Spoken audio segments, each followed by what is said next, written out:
ರೀತಿಯ ಕಂಗ್ರಾಚುಲೇಷನ್ಸ್ ನಿಮಗೆ ನಮಗೆ ಎಲ್ರಿಗೂ ನೀವು ಒಂದು ಹೊಸ ಎಕ್ಸ್ಪೀರಿಯನ್ಸ್ ಅನ್ನ ಕೊಟ್ರಿ ಬ್ರ್ಯಾಕ್ ಮೂಲಕ. ನಿಮಗೂ ಕೂಡ ಇದೊಂದು ಹೊಸ ಎಕ್ಸ್ಪೀರಿಯನ್ಸ್, ಹೊಸ ಜಾನ್ರ, ಆ ಆಕ್ಷನ್ಸ್, ಆ ಥ್ರಿಲ್ಲರು, ಸಸ್ಪೆನ್ಸ್ ಮೇಲೆ ಸಸ್ಪೆನ್ಸ್, ಟ್ವಿಸ್ಟ್ ಮೇಲೆ ಟ್ವಿಸ್ಟ್. ಈ ಜರ್ನಿ ಎಷ್ಟೇ ಹೆಮ್ಮೆ ಇದೆ ಸರ್. ಕನ್ನಡಿಗರೆಲ್ಲರೂ ತುಂಬಾ ಪ್ರೀತಿಯನ್ನ ಕೊಡ್ತಾ ಇದ್ದಾರೆ. ಹೇಗೆ ಅನ್ನಿಸ್ತಾ ಇದೆ? ಎಲ್ಲರಿಗೂ ನಮಸ್ಕಾರ. ಈ ಕತೆ ಶುರು ಮಾಡಿದಾಗ್ಲೇ ಒಂದು ರಿಲೇಟಬಲ್ ಫ್ಯಾಕ್ಟರ್ ಅಂತ ಶುರು ಮಾಡಿದ್ದು. ಏನಾದರೂ ಒಂದು ಬೇರೆ ಝೋನಲ್ಲಿ ಕತೆ ಮಾಡಬೇಕು, ಕೃಷ್ಣ ಮತ್ತು ನಾನು ವರ್ಕ್ ಮಾಡಬೇಕು ಅಂದಾಗಲೇ ಬೇರೆ ಒಂದು ರಿಲೇಟಬಲ್ ಫ್ಯಾಕ್ಟರ್ ಇಟ್ಕೊಂಡು ಮಾಡಿದ್ರೆ ವರ್ಕ್ ಆಗುತ್ತೆ ಅಂತ ಯೋಚನೆ ಮಾಡ್ತಾ ಮಾಡ್ತಾ ಈ ಬೆಟ್ಟಿಂಗ್ ಅನ್ನೋ ವಿಚಾರ ಬಂದಿದ್ದು. ನಾನು ತುಂಬ ನೋಡಿದ್ದೀನಿ ನನ್ನ ಲೈಫಲ್ಲಿ ಈ ಥರದ ಹುಡುಗರನ್ನ, ಏನು ನಮ್ಮ ಕೃಷ್ಣ ಪ್ಲೇ ಮಾಡಿರೋ ಕ್ಯಾರೆಕ್ಟರ್, ಆ ಥರದ ಹುಡುಗರನ್ನ ತುಂಬ ಜನರನ್ನ ನಾನು ಪರ್ಸನಲಾಗಿ ನೋಡಿದ್ದೀನಿ. ಸೊ ಆ ಪಾತ್ರಗಳು ನನ್ನನ್ನು ಇನ್ಸ್ಪೈರ್ ಮಾಡಿತ್ತು, ಮತ್ತು ಆ ಪ್ರಿಮೈಸ್ ನನಗೆ ಇನ್ಸ್ಪೈರ್ ಮಾಡಿತ್ತು. ಸೊ ಅದನ್ನ ಇಟ್ಕೊಂಡು ಒಂದು ಸಿನಿಮಾ ಮಾಡೋಣ ಅಂತ ಯೋಚನೆ ಮಾಡುವಾಗ ಆಮೇಲೆ ಅದಕ್ಕಿನ್ನೂ ಏನೇ ಒಂದಷ್ಟು ಬೇಕಲ್ಲ, ಟ್ವಿಸ್ಟು, ಟರ್ನು, ಮಜಾ, ಕಿಕ್ಕು ಅದೆಲ್ಲ.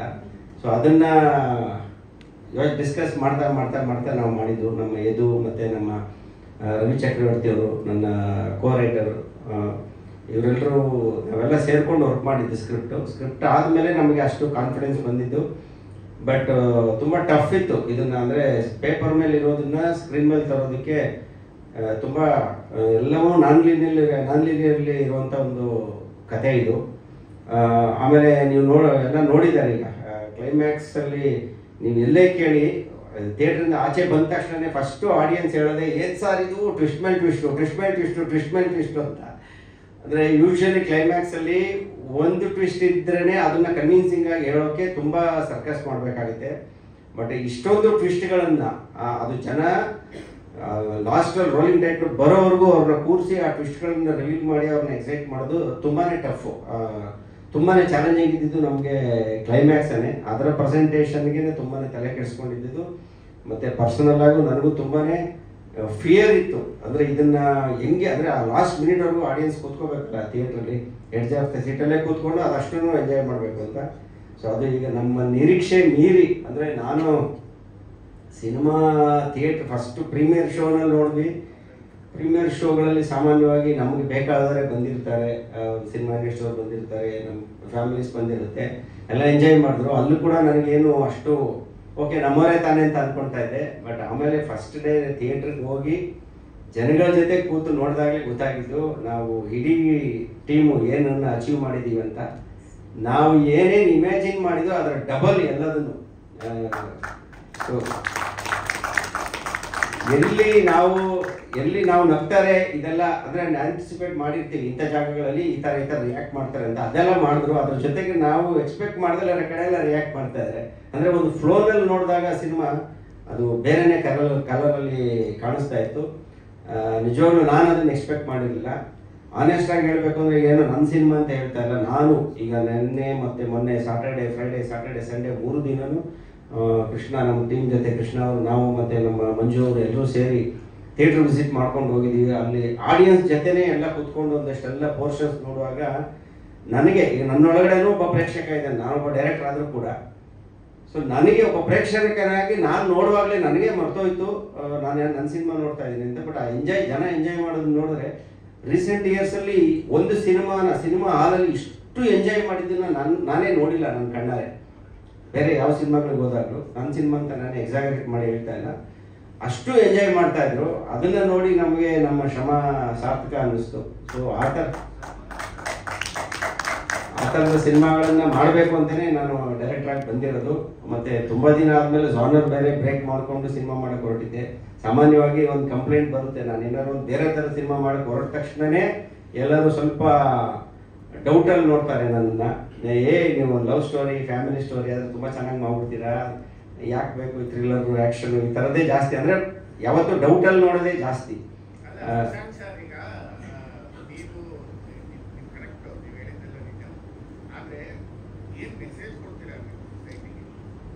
ಯಾವುದರಿಂದ ಇಲ್ಲ, ಮೆಸೇಜ್ ಕೊಡೋಕೆ ಅಂತ ಮಾಡಿಲ್ಲ ಸಿನಿಮಾ, ಎಂಟರ್ಟೈನ್ಮೆಂಟ್ಗೆ ಅಂತ ಮಾಡಿದ್ದೀನಿ. ಸಿನಿಮಾದಲ್ಲಿ ಮೆಸೇಜ್ ಇದೆ. ಆ ಮೆಸೇಜ್ ಹೌದು, ಅದು ಅಲ್ಲಲ್ಲ, ಎಲ್ಲದೂ ಇದೆ.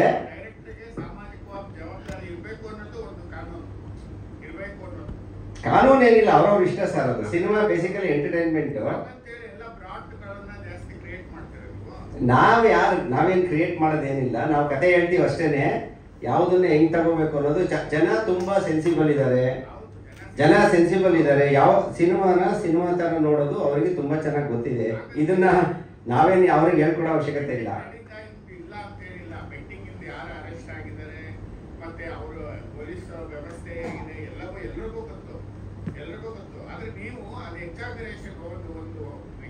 ಕ್ರಿಯೇಟ್ ಮಾಡಿದಾಗ ಅದಕ್ಕೆ ಬೇರೆ ಒಂದು ಫಲಿತಾಂಶ ಕೊಡಬೇಕು. ನೀವು ಮನೆಯಲ್ಲಿ ಅವನೇ ಗೆದ್ದಂಗೆ ಮಾಡಿದ್ರೆ ಏನಾಗುತ್ತೆ, ನಾಳೆ ಬ್ರಾಕೆಟ್ ಜಾಸ್ತಿ ಆಗ್ತಾರೆ. ಈಗ ನಾವು ಕಥೆಯನ್ನ ಹೇಳುವಾಗ ಒಂದು ಕ್ಯಾರೆಕ್ಟರ್ ಕಥೆ ಹೇಳ್ತೀವಿ. ಇವಾಗ ನೀವೊಂದು ಅಂಡರ್ವರ್ಲ್ಡ್ ಸಿನಿಮಾ ಮಾಡಿದ್ರೆ ಒಬ್ಬ ರೌಡಿ ಅಂತ ಅಂದ್ರೆ ಅವ್ನ ಸ್ಟೋರಿ ಹೇಳ್ತಿರ್ತೀವಿ ಅಷ್ಟೇ, ಅಲ್ಲಿ ಯಾವ್ದು ಮೆಸೇಜ್ ಕೊಡಲ್ಲ ಅಲ್ವಾ? ಎಲ್ಲ ಅದು ಅಲ್ಲ, ಮೆಸೇಜು ನೀವು ಏನು ತಗೊಳ್ತೀರೋ ಅದ್ರ ಮೇಲೆ ಇರುತ್ತೆ ಅಲ್ವಾ?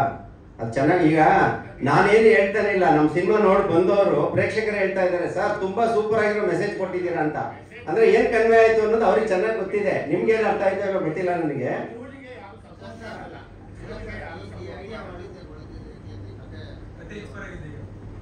ಹೇಳಿದ್ನಲ್ಲ ಈಗ ತಾನೆ, ಸುತ್ತ ತುಂಬಾ ಜನ ನೋಡಿದೀನಿ ನಾನು. ಈ ತರ ಕ್ರಿಕೆಟ್ ಬೆಟ್ಟಿಂಗ್ ಆಡುವಂತ ಯಂಗ್ಸ್ಟರ್ಸ್ ನಾನು ತುಂಬಾ ಜನ ನೋಡಿದೀನಿ.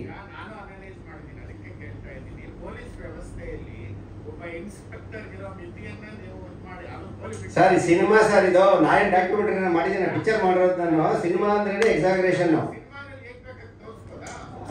ಸಿನಿಮಾ ಅಂದ್ರೇನೆ ಎಕ್ಸಾಗ್ರೇಷನ್. ಕಮರ್ಷಿಯಲ್ ಸಿನಿಮಾ ನಾವು ಮಾಡೋದು ಆರ್ಟ್ ಸಿನಿಮಾ ಅಲ್ಲ.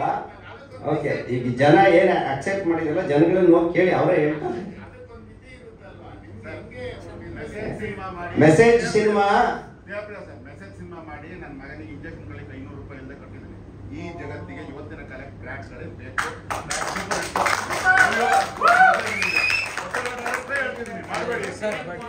ಒಂದು ನಿಮಿಷ.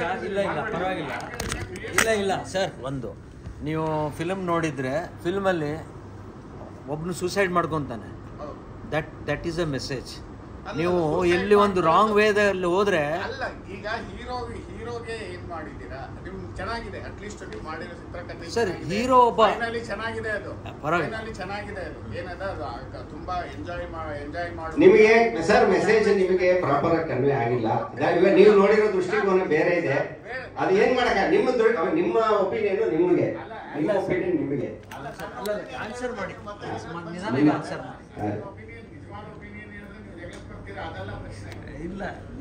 ಅಲ್ಲ, ನಾವು ಯಾವುದೇ ವಿಚಾರನಾಗ್ಲಿ ನಾವು ಹೆಂಗ್ ನೋಡ್ತೀವಿ ಅನ್ನೋದ್ರ ಮೇಲೆ ಇರುತ್ತೆ. ಎಲ್ಲರಿಗೂ ಅವ್ರವ್ರದ್ದೇ ಆದ ಅಭಿಪ್ರಾಯಗಳಿರುತ್ತೆ ಅಲ್ವಾ? ಹಂಗಾಗಿ ಓಕೆ, ನಾನು ನಿಮ್ಮ ಒಪಿನಿಯನ್ ನಾನು ಇದು ಮಾಡ್ತಾ ಇಲ್ಲ. ನಿಮ್ಮ ಒಪಿನಿಯನ್ಗೂ ಬೆಲೆ ಕೊಡ್ತೀನಿ. ನಿಮ್ಗೆ ಹಂಗೆ ಅನ್ಸಿದ್ರೆ ನೀವು ಹಂಗೆ ಅನ್ಕೊಳ್ಳಿ. ಬಟ್ ಜನ ಸಿನಿಮಾ ನೋಡಿದ್ರೆ ಜನಕ್ಕೆ ಏನ್ ಕನ್ವೆ ಆಗಿದೆ ಅನ್ನೋದು ಜನನೇ ಹೇಳ್ತಾ ಇದ್ದಾರೆ.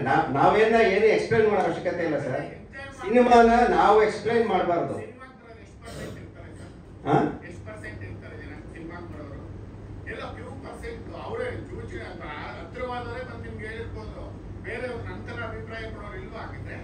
ಏನ್ ಅಭಿಪ್ರಾಯನ?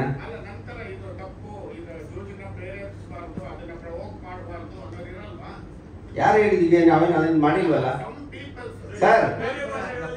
ಒಂದು ತಿಳ್ಕೊಳ್ಳಿ, ಒಂದು ವಿಚಾರದ ಬಗ್ಗೆ ನಾವು ಯಾವುದೇ ಸಮಾಜದಲ್ಲಿರೋ ಹುಳುಕನ್ನ ಎತ್ತಿ ತೋರಿಸುವಾಗ ಅದನ್ನ ಎಷ್ಟು ಎಫೆಕ್ಟಿವ್ ಆಗಿ ತೋರಿಸ್ಬೇಕು ಅದನ್ನ ತೋರಿಸಲೇಬೇಕು. ಅದು ನಿಮಗೆ ಒಂದು ಅಂಡರ್ವರ್ಲ್ಡ್, ಒಂದು ರೌಡಿಸಮ್ ಬಗ್ಗೆ ಸಿನಿಮಾ ಮಾಡ್ತೀವಿ ಅಂದಾಗ ಅದು ಬರುತ್ತೆ. ಅಂಡರ್ವರ್ಲ್ಡ್ ಅಂದ್ರೆ ಅದು ಬರುತ್ತೆ. ಕರಪ್ಷನ್ ಬಗ್ಗೆ ಬಂದಾಗ ಅದನ್ನ ಎಕ್ಸಾಗರೇಟ್ ಮಾಡಿ ಹೇಳಿದಾಗಲೇ ತಲೆಗೆ ಹೋಗೋದು.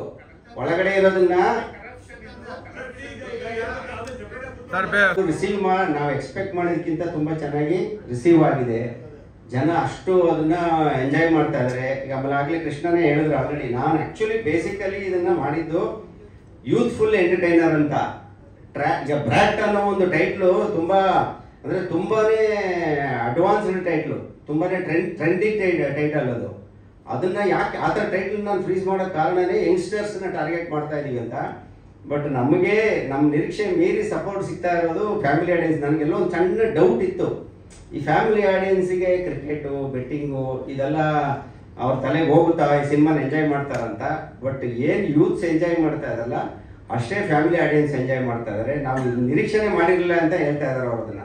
ಅದು ನನಗೆ ಪರ್ಸ್ನಲಿ ತುಂಬ ಖುಷಿಯಾಗಿದೆ. ಯಾಕೆಂದರೆ ಬೇಸಿಕಲಿ ಬ್ರ್ಯಾಟ್ ಬಂದು ವಾಟ್ ಎವರ್ ಕ್ರಿಕೆಟು ಬೆಟ್ಟಿಂಗು ಇದೆಲ್ಲ ಪ್ರಿಮೈಸ್ ಅಷ್ಟೇ.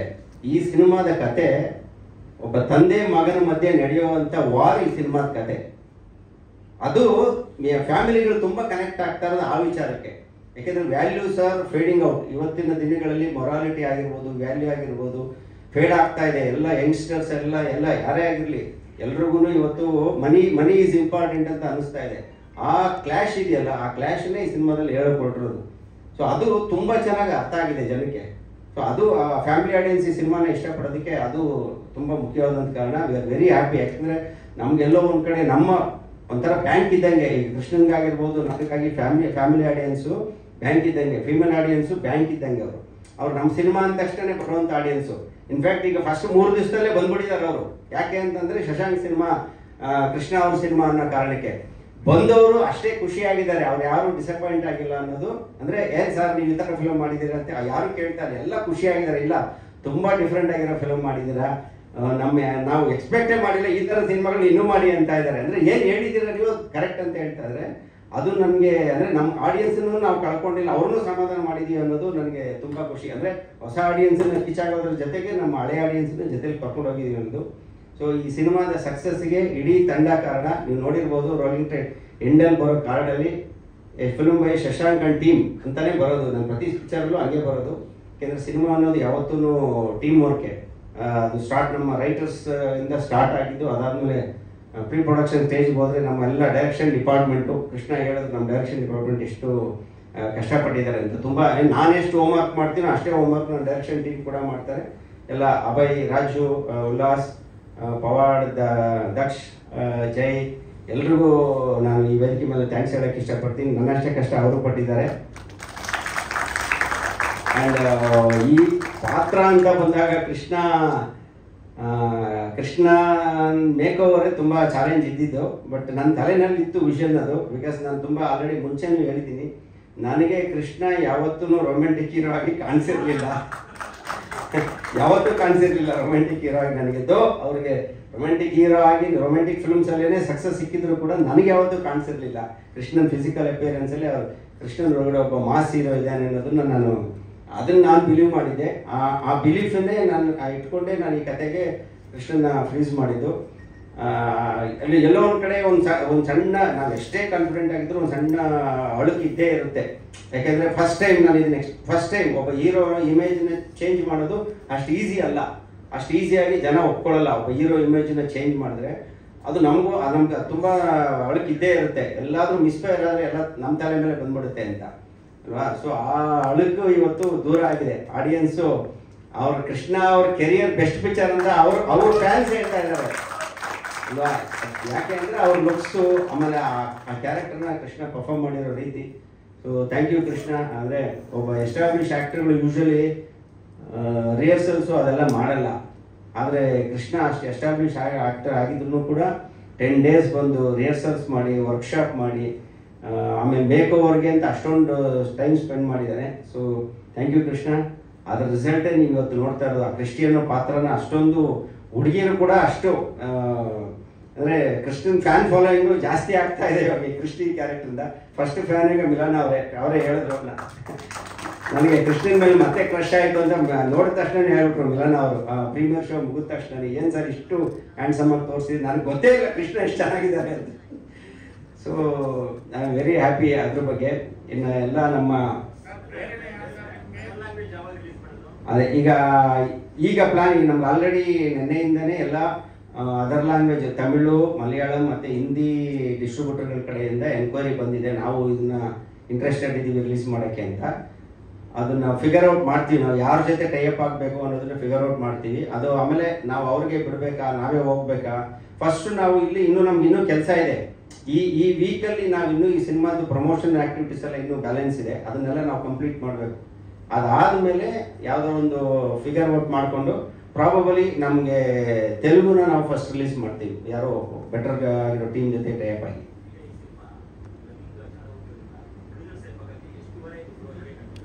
ಹಾಂ,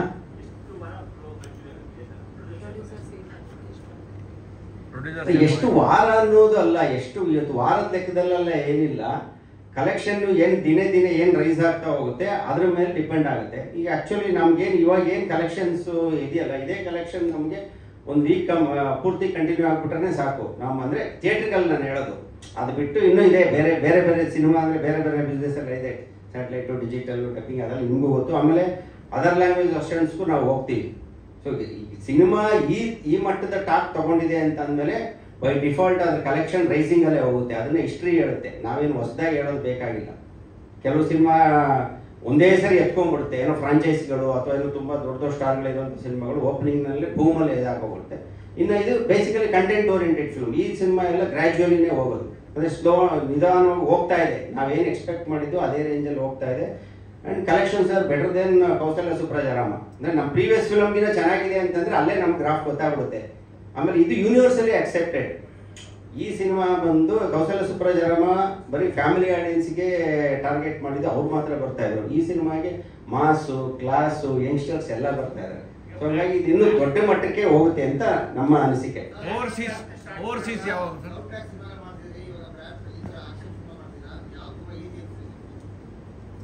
ಯಾವುದು ಈಸಿ ಅಲ್ಲ, ಎಲ್ಲದೂ ಕಷ್ಟನೇ.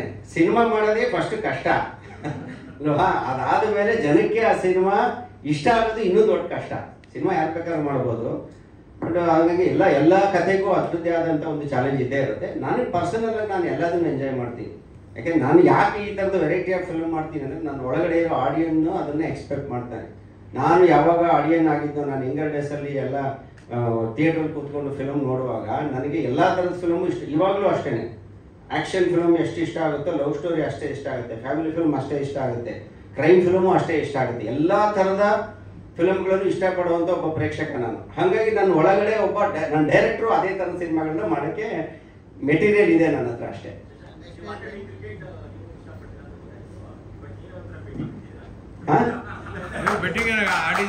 ಬೆಟ್ಟಿಂಗ್ ನಾನು ಹೆಂಡತಿ ಜೊತೆಗೆ ಆಡ್ತೀನಿ ನಾನು. ಮನೇಲಿ ಹೆಂಡತಿ ಜೊತೆಗೆ ಏನಕ್ಕೆ ಗೊತ್ತಾ, ಕ್ರಿಕೆಟ್ ಮ್ಯಾಚ್ ನಡೀತಾ ಇರುತ್ತಲ್ಲ, ನಾವು ಯಾವಾಗ ಫ್ರೀ ಇದ್ದಾಗ ಕ್ರಿಕೆಟನ್ನ ತುಂಬ ಎಂಜಾಯ್ ಮಾಡ್ತೀನಿ. ನನಗೂ ಚಿಕ್ಕ ವಯಸ್ಸಿಂದ ನಾನು ಕ್ರಿಕೆಟ್ ಸಿಕ್ಕಾಪಟ್ಟೆ ನೋಡೋವಂಥವ್ನು, ಕ್ರಿಕೆಟ್ ಹುಚ್ಚೆ ನನಗೂ. ಸೊ ಈಗಲೂ ನೋಡ್ತೀನಿ, ನಾನು ಟೈಮ್ ಸಿಗ್ಲಾಗಿಲ್ಲ, ಇವಾಗಲೂ ನೋಡ್ತೀನಿ. ಸೊ ಮನೇಲಿದ್ದಾಗ ಮ್ಯಾಚ್ ನೋಡುವಾಗ ನಿಮಗೆ ಗೊತ್ತು, ಮ್ಯಾಚ್ ಎಲ್ಲ ಮನೇಲಿದ್ದು ಮ್ಯಾಚ್ ಗೀಚ್ ನೋಡುವಾಗ ಸ್ವಲ್ಪ ಸೈಡ್ಸ್, ಸ್ವಲ್ಪ ಸ್ನ್ಯಾಕ್ಸು ಅದು ಇದು ಎಲ್ಲ ಇದ್ದರೆ ಮಜಾ ಇರುತ್ತಲ್ವಾ. ಸೊ ವ್ಯವಸ್ಥೆ ಕರೆಕ್ಟಾಗಿರ್ಬೇಕಲ್ಲ, ಆ ವ್ಯವಸ್ಥೆ ಕರೆಕ್ಟಾಗಿರೋಕ್ಕೋಸ್ಕರ ನಮ್ಮ ಹೆಂಡತಿ ಹತ್ರನೇ ನೋಡೇ ಇವತ್ತು ಈ ಟೀಮ್ ಗೆಲ್ಲುತ್ತೆ, ಈ ಟೀಮ್ ಗೆದ್ರೆ ಹಿಂಗೆ ಕೊಡ್ತೀನಿ ಅಂತ ಅವಳಿಗೊಂದು ಮೋಟಿವೇಶನ್ಗೋಸ್ಕರ ಅಷ್ಟೇ. ನಮಗೆ ಸ್ವಲ್ಪ ಎಲ್ಲ ಚೆನ್ನಾಗಿ ಸಪ್ಲೈ ಮಾಡಲಿ ಅಂತ. ಅವಳಿಗೇನು ಇಂಡಿಯಾ ಗೆದ್ಬಿಟ್ರೆ ನಮ್ಮ ಯಜಮಾನ್ರು ಒಂದು 2,000 ಎಕ್ಸ್ಟ್ರಾ ಕೊಡ್ತಾರಂತೆ ಪಾಕೆಟ್ ಮನಿ ಅಂತ. ನಮಗೇನು ಅಂದರೆ ಅವರೆಲ್ಲ ನೋಡೋ ಪ್ರೋಗ್ರಾಮ್ಗಳನ್ನೆಲ್ಲ ಬಿಡಿಸ್ಬಿಟ್ಟಿರ್ತೀವಲ್ಲ ನಾವು ಕ್ರಿಕೆಟ್ ಮಾಡೋಕ್ಕೆ. ಹಾಗಾಗಿ ಆ ಥರದ್ದೊಂದು ಬೆಟ್ಟಿಂಗ್ ಆಡ್ತೀವಿ ಅಷ್ಟೇ, ಬೇರೆದೆಲ್ಲ ಗೊತ್ತಿಲ್ಲ. ನೋಡಿದ್ದೀನಿ, ನಾನು ತುಂಬ ರಿಸರ್ಚ್ ಮಾಡಿದ್ದೀನಿ. ಈ ಥರದ ಜನಗಳನ್ನ, ಹುಡುಗರನ್ನೆಲ್ಲ ಮಾತಾಡಿಸಿನೇ ಈ ಥರದ ಕತೆ ಮಾಡೋದು. ಅಂದರೆ ಸೋ ಮೆನಿ ಇನ್ಸಿಡೆಂಟ್, ಈಗ ಏನು ಪಿಕ್ಚರಲ್ಲಿ ನೋಡಿದಿರಲ್ಲ, ಮ್ಯಾಕ್ಸಿಮಮ್ ಇನ್ಸಿಡೆಂಟು ನಿಮಗೆ ರಿಯಲ್ ಲೈಫಲ್ಲಿ ನಡೆದಿರೋವಂಥದ್ದು. ಇವನ್ ಸೆಕೆಂಡ್ ಹಾಫಲ್ಲಿ ಇರುವಂಥ ಮೇಜರ್ ಇನ್ಸಿಡೆಂಟ್ಗಳು ಕೂಡ ರಿಯಲ್ ಲೈಫಲ್ಲಿ ನಡೆದಿರೋವಂಥದ್ದೇ. ನಮ್ಮಲ್ಲೆಲ್ಲ, ಕರ್ನಾಟಕದಲ್ಲ, ಬೇರೆ ಸ್ಟೇಟ್ಗಳಲ್ಲಿ ನಡೆದಿರೋವಂಥದ್ದು. ನಾವು ಅದನ್ನೆಲ್ಲ ರಿಸರ್ಚ್ ಮಾಡಿನೇ ಈ ಕತೆ ಮಾಡಿರೋದು.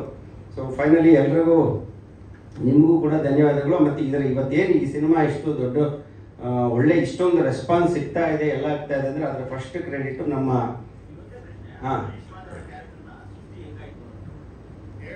ಇಲ್ಲ, ಅದು ವಿಲ್ಲನ್ ಅಂತ ಈ ಸಿನಿಮಾದಲ್ಲಿ ವಿಲ್ಲನ್ ಕ್ಯಾರೆಕ್ಟರ್ ಅಂತ ಬಂದಾಗ ಈಗ ಏನಾಗೋಗಿದೆ, ಜನನ ಸಿನಿಮಾ ಥಿಯೇಟ್ರಿಗೆ ಕರ್ಕೊಂಬರೋದು ಟಫೆಸ್ಟ್ ಜಾಬ್ ಆಗ್ಬಿಟ್ಟಿದೆ.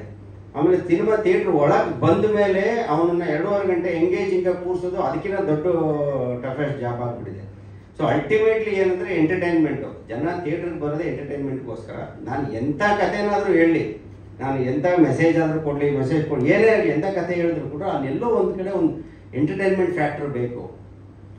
ಅದು ಒಂದು ಪಾಯಿಂಟು. ಇನ್ನೊಂದು, ನೀವು ರೆಗ್ಯುಲರ್ ಆಗಿ ನೋಡ್ತೀರಲ್ವಾ, ನಾನು ನೋಡಿದ್ದೀನಿ ಎಷ್ಟೋ ವಿಲನ್ಗಳನ್ನ ಹಂಗೆ ಹಿಂಗೆ ಅಂತೆಲ್ಲ, ಈಗ ಮೀಡಿಯಾಗಳಲ್ಲಾಗಿರ್ಬೋದು, ರಿವ್ಯೂಸಲ್ಲಾಗಿರ್ಬೋದು, ಎಲ್ಲ ಬರೋವಂಥದ್ದನ್ನ ಭಯಾನಕತೆ ತೋರಿಸಿರಲ್ಲ. ವಿಲ್ಲನ್ ಕೂಡ ಒಬ್ಬ ಮನುಷ್ಯ basically. I believe in human psychology. ನಾವು ಸಿನಿಮಾಗಳಲ್ಲಿ ತೋರಿಸ್ತೀವಿ ಅಷ್ಟೇ, ಕ್ಲೀಶೇಡ್ ವಿಲನ್ಗಳನ್ನ ಸಿನಿಮಾದಲ್ಲಿ ತೋರಿಸ್ತೀವಿ. ವಿಲ್ಲನ್ ಅಂದರೆ ಸೀರಿಯಸ್ ಆಗಿರ್ತಾನೆ ಅನ್ನೋದು ಕ್ಲೀಶೇ. ಅದು ರಿಯಲ್ ಲೈಫಲ್ಲಿ ಯಾರೂ ಹಂಗಿರಲ್ಲ. ರಿಯಲ್ ಲೈಫಲ್ಲಿ ಅವನು ಎಷ್ಟೇ ಹೊರಗಡೆ ಎಷ್ಟೇ ಕೆಟ್ಟವನಾದರೂ ಅವನ ಒಳಗಡೆ ಒಂದು ಹ್ಯೂಮರ್ ಇರುತ್ತೆ. ಅವನ ಒಳಗಡೆನೂ ಒಂದು ಎಮೋಷನ್ಸ್ ಇರುತ್ತೆ, ಅವ್ನ ಫ್ಯಾಮಿಲಿ ಕನೆಕ್ಟ್ ಆಗಿರ್ತಾನೆ. ಸೊ ಹ್ಯೂಮನ್ ಸೈಕಾಲಜಿ ಅಂತ ನೋಡಿದ್ರೆ ಡಾಲರ್ ಮಣಿ ಕ್ಯಾರೆಕ್ಟ್ರು ನಾಟ್ ಏನೋ ಒಂದು ಬರೀ ಎಂಟರ್ಟೈನ್ಮೆಂಟ್ ಬೇಕು, ಫನ್ ಬೇಕು ಅನ್ನೋ ಕಾರಣಕ್ಕೆ ಮಾತ್ರ ಡಿಸೈನ್ ಮಾಡಿರೋದಲ್ಲ ಅದು. That is how characters are. ಅದರಲ್ಲೂ ಆ ಥರದ ಆ ಕ್ಲಾಸ್ ಆಫ್ ಕ್ಯಾರೆಕ್ಟರ್ ಅಂತಂದರೆ ಅವ್ರು ಮಜವಾಗೇ ಇರ್ತಾರೆ. ಈಗ ನೋಡಿ ಮಂಜುನೇ ಕೇಳಿ, ಡ್ರ್ಯಾಗನ್ ಮಂಜು ನೋಡೋಕೆ ನಿಮ್ಗೆ ಎಷ್ಟು ಸೀರಿಯಸ್ ಇದ್ದಾರೆ, ಮಂಜು ಪರ್ಸನಲ್ ಕ್ಯಾರೆಕ್ಟರ್ ಎಷ್ಟು ಜಾಲಿಯಾಗಿರ್ತಾರೆ ಗೊತ್ತಾ ಅಲ್ವಾ? ಸೊ ಅದು ಹ್ಯೂಮನ್ ಸೈಕಾಲಜಿ. ಎಲ್ಲರೂ ಒಳಗಡೆನೂ ಹ್ಯೂಮರ್ ಇರುತ್ತೆ, ಎಮೋಷನ್ ಇರುತ್ತೆ. ಸೊ ನಾವು ವಿಲನ್ ಅಂದ ತಕ್ಷಣ ಅವನ್ನ ಕ್ಲೀಶೇಡಾಗಿ ಹಂಗೇ ತೋರಿಸ್ಬೇಕು ಅನ್ನೋದಿದೆಯಲ್ಲ, ನಾನು ಯಾವತ್ತೂ ಫಾರ್ಮುಲಾಗಳಿಗೆ ಕಟ್ಬಿದ್ದವನಲ್ಲ. ನಾನು ಯಾವತ್ತೂ ಎಂಥ ಕತೆ ಹೇಳಿದ್ರು ಅದರೊಳಗಡೆ ಹ್ಯೂಮನ್ ಎಮೋಷನ್ನ ಎಕ್ಸ್ಪ್ಲೋರ್ ಮಾಡೋಕ್ಕೆ ಟ್ರೈ ಮಾಡೋದು. ಸೊ ಆ ಥರದ ಪರ್ಸ್ಪೆಕ್ಟಿವ್ ಯೋಚನೆ ಮಾಡಿದಾಗ್ಲೇ ವಿಲನ್ ಅಂದರೆ ಇವನು ಹಿಂಗೆ ಅವ್ನು ರಿಯಲ್ ಆಗಿ ಹಂಗೆ ಇರ್ತಾನೆ. ಅವನು ಡಾಲರ್ ಮಣಿ ಕ್ಯಾರೆಕ್ಟ್ರು ರಿಯಲ್ ಲೈಫಲ್ಲಿ ಯಾರಾದರೂ ಒಬ್ಬ ಇದ್ದರೆ ನಾನು ಏನು ಪೋರ್ಟ್ರೇ ಮಾಡಿದ್ದೀನಲ್ಲ ಹಂಗೆ ಇರ್ತಾನೆ. ಕ್ಲೈಮ್ಯಾಕ್ಸಲ್ಲಿ ಹಂಗೆ ರಿಯಾಕ್ಟ್ ಮಾಡ್ತಾನೆ. ನಿಮಗೆ ಅಷ್ಟೊಂದು ಫನ್ ಕ್ರಿಯೇಟ್ ಆಗ್ತಾ ಇದೆ ಅಂದರೆ ಸಿನಿಮಾದಲ್ಲಿ ಕಾಮಿಡಿ ತೋರಿಸ್ಬೇಕು ಅಂತ ಕ್ರಿಯೇಟ್ ಮಾಡಿರೋ ಡೈಲಾಗ್ಗಳಲ್ಲ ಅದು. ಅವ್ನ ಕ್ಯಾರೆಕ್ಟರ್ ಬಿಹೇವ್ ಮಾಡೋದೇ ಹಂಗೆ, ಆ ಸಿಚುವೇಶನಲ್ಲಿ ಆ ಕ್ಯಾರೆಕ್ಟರ್ ಬಿಹೇವ್ ಮಾಡೋದೇ ಹಂಗೆ ಅದು. ಸೊ ಅದರಿಂದ ಆ ಕ್ಯಾರೆಕ್ಟರ್ ಆರ್ಕ್ ಇರೋದೇ ಹಂಗೆ. ಸೊ ಬೈ ಡಿಫಾಲ್ಟ್ ಬಂದಿದೆ ಅಷ್ಟೇ.